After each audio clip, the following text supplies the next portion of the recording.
Hello. तर बांधवांनो, दोन्ही शाहिराच्या गणागवळणीचे राऊंड झाले.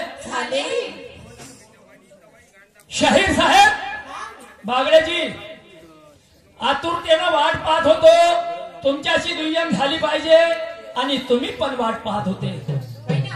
मला वाटलं खूप अभ्यास करून आले, अभ्यासू माणसा हा, आणि माझा शब्द शब्द लिहून ठेवा. कुठं चुकलं पुढच्या दुय्यमले कामात येईल. वाईट बोललो असन तोही शब्द लिहा, पण खरं लिहा. मी प्रश्न विचारला तुम्हाला की संत गाडगे महाराज यांचा मृत्यू झाला असं बाकीच्या या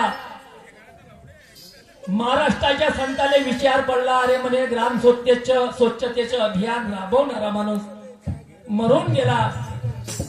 संताच्या लोकाले धारा आल्या आणि म्हणून रात्रभर कीर्तन केलं.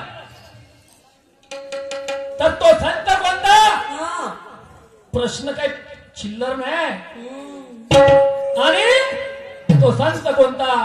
तर पहिलं भजन त्या संतानं कोणतं म्हणलं आणि दुसऱ्या दिवशी नंतर गाडगे महाराजची प्रेत यात्रा निघाली.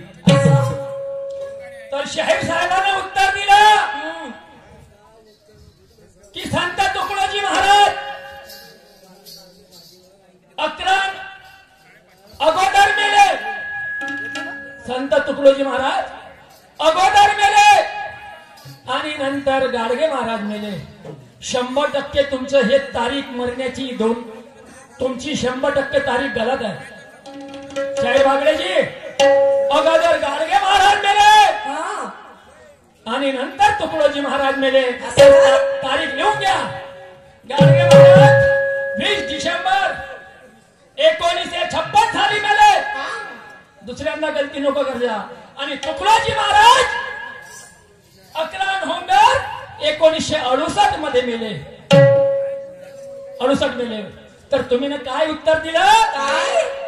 की रामकृष्ण गोलुकर यांनी भजन म्हटलं त्या मृत्यूच्या प्रेतवर, आणि भजन म्हटलं आम्ही चाललो आमच्या गावा, आमच्या राम राम घावा.